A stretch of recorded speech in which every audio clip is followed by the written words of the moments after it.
Hey everybody, Mandus here alongside co-host Sarah Lyon, Jose Raymond.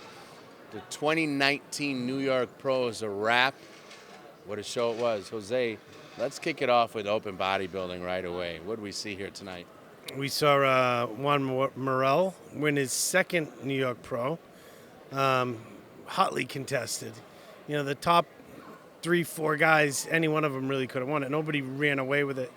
Juan was the tallest, biggest, in great condition. Akeem was huge. He was basically Akeem that we've seen.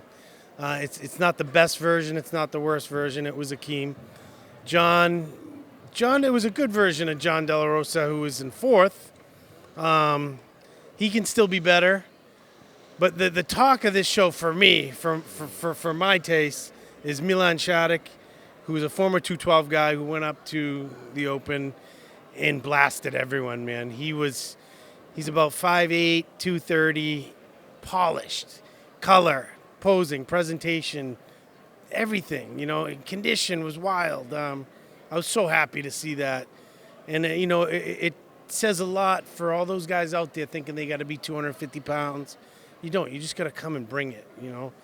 This guy was a relative unknown and came in, and I wouldn't have been troubled at all if he was in second place, you know. But congratulations to Juan because, you know, he's done it before. It's hard to repeat. And, the rest of the guys, I don't know who else you want to talk about. Well, you just kept saying as the show was going, Milan, you were really impressed. You said the most polished bodybuilder on the stage today?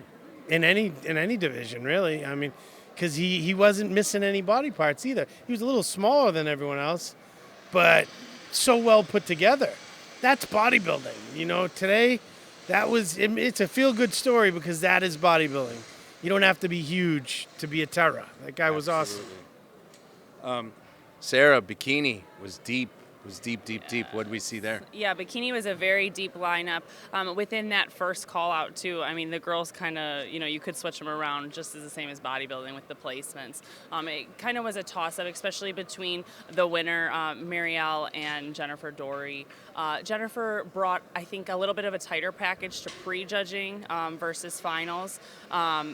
Truly thought that she was going to take it. Just fuller glutes, a little bit softer, where Marielle seemed to bring a little bit more of a conditioned look.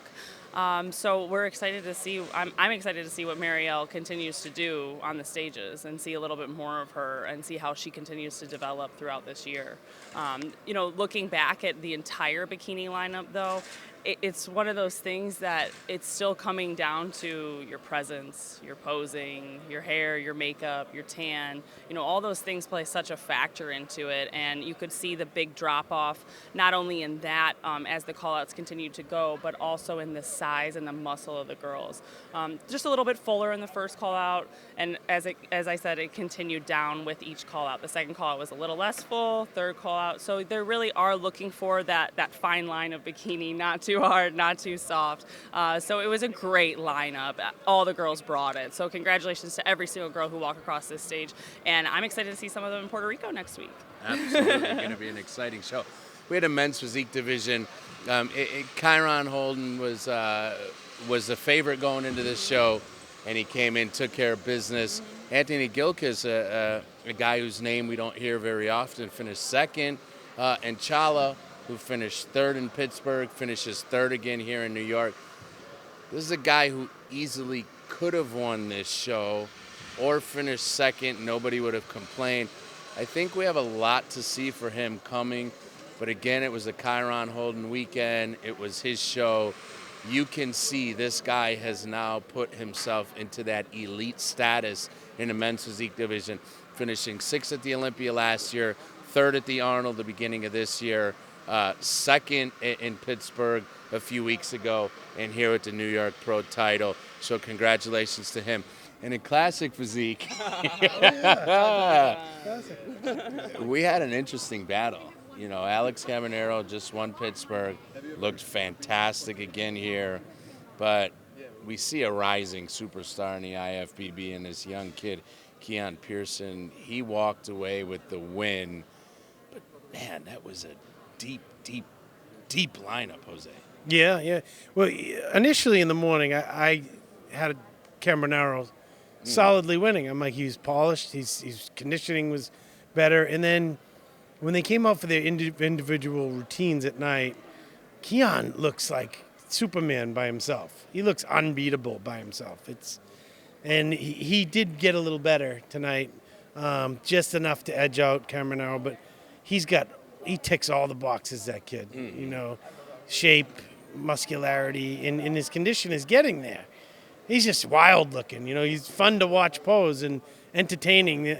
He is like a mini Kai Green. So I'm excited to see what's coming from him. The third place guy was good too. Another shorter guy. He was from Italy, I believe, right? I don't really know how to say his name. He had 3 of them. But he was really good. And then, what was the Damian Patrick? Yep. I'm good, right? In there. Look at that. Bad memory. He was good. He had nice shape. He can be a little harder, maybe work on his color a little too. He looked maybe a little chalky, but he was really good. This class is just stacked. The classic division is growing by the second, So, I'm one of those guys who always kind of disagrees with the judging. So I may have still gone with Cambronero, but you can't argue it, really. That kid's awesome, Keon. So Absolutely. Congratulations to him. We're seeing now very quickly, just like we did the first few years of men's physique, where it became the show where you'd see 30, 40, sometimes almost as many as 50 competitors in a show. We're now seeing that with classic physique show after show. Yeah, the classic physique lineup was deep, and we're seeing that on all levels too, not just even on the IFBB Pro level, but the NPC too.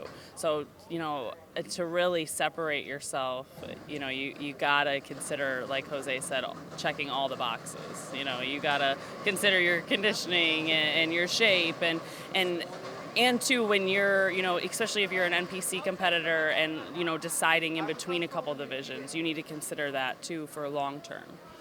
So, this lineup was fun to watch. I think it's going to be real interesting. I have a feeling that in a very short period of time, they're going to have to slow down the pro cards. It's yet to be seen. That's a decision that the office makes. But 2 per class at every show, when we're already seeing almost 40 guys at the New York Pro, is going to be a lot. And there's a massive disparity from the first call out to even, say, the 4th call out, let alone the 6th or 7th. We move on to the 212 division. Jose, you always talk, here they are. This guy's hard, this guy's harder, this guy's the hardest. What do we see here tonight? I saw super sliced. Eduardo Correa. Ooh. He's been out for 2 years. I competed against him for 8 out of the 10 years I did the Olympia, and we went back and forth every year. And he's just nasty when he's on. Nobody gets that hard. Nobody. And I thought it was enough for him to win. Personally, I was a little disappointed that Eduardo Ashkenani, who did win, it's brought the same kind of look the last few times. It's the lack of separation. He's very hard. He's very grainy looking and vascular. A lot like myself. I got the same criticisms. He has wider shoulders and tiny hips, but there was really nothing going on in the legs. In the midsection, and they hit an ab and thigh. Eduardo had visible block abs and Ashkenani didn't. But, I'm not going to take it away 100% because we all have our preferences. Ashkenani is huge, wide. He was round, full. But in my mind, I would think Eduardo could have pulled that off. In third place, very happy for Kareth Bajo, who is a second-year pro.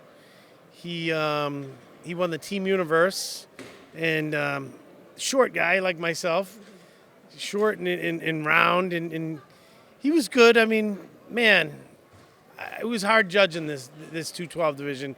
I didn't really wrap my head around that top 5 group. I didn't really know how it got to that.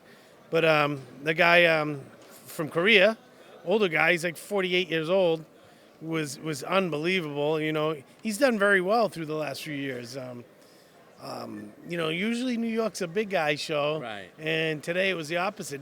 In the top 5, you probably had 2 guys that were 200 or less, which is rare. You know, so it was a great, entertaining show all around.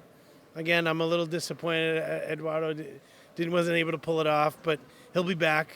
I think he's going to Puerto Rico next week and should sweep that, and then go to the Olympia, and where he will put his stamp back on the Olympia stage. You know. So are we hearing a prediction here?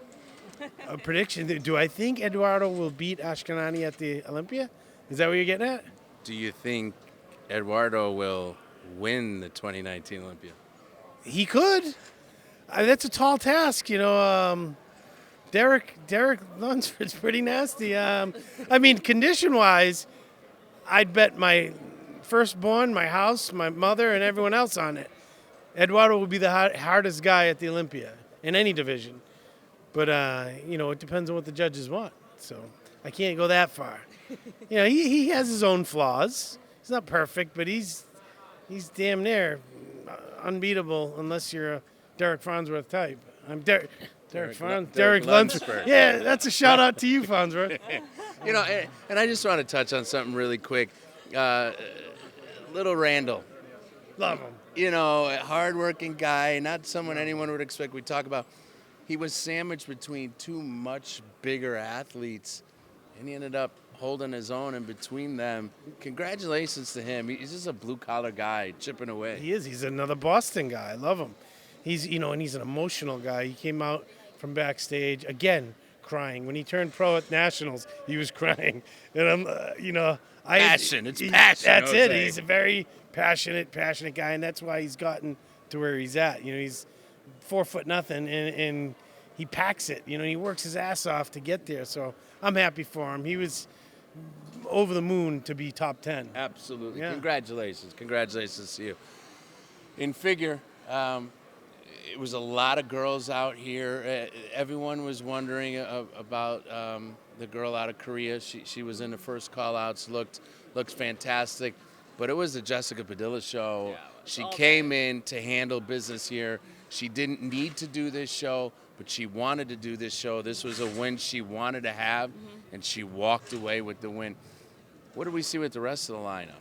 The rest of the lineup, I'd have to say that all of them, in the majority of it, was pretty conditioned. All the girls brought, you could see all their lines through their quads.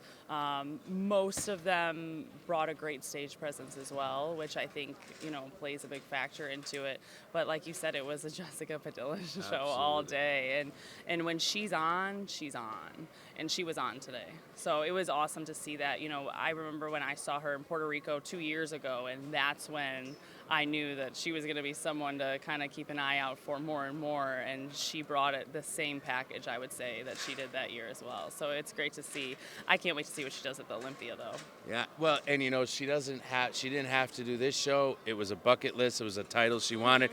She doesn't have to do Puerto Rico. She will be going next week to do Puerto Rico because it's the return. She believes in competing back at home. It's the first time the show is back since the hurricane. And then she would be the 2-time champ if she walked away with it. Correct. Yeah. And again, once again, kudos to Tim Gardner for working hard to put that thing back together after Puerto Rico fell to pieces. And not only is that show back, but it's got every single division. Crazy. We will be there. Stay tuned. That place is going to be rocking and rolling. Guys, it was a fantastic weekend. Parting words? Thanks for watching. Stay tuned. Sarah? Until next time. Guys, we had a great weekend. We hope you enjoyed the coverage. Jose Raymond, Sarah Lyon, Mandus Buckle, Maxim Muscle Report. The 2019 New York Pros a wrap. We'll see you next week in Puerto Rico.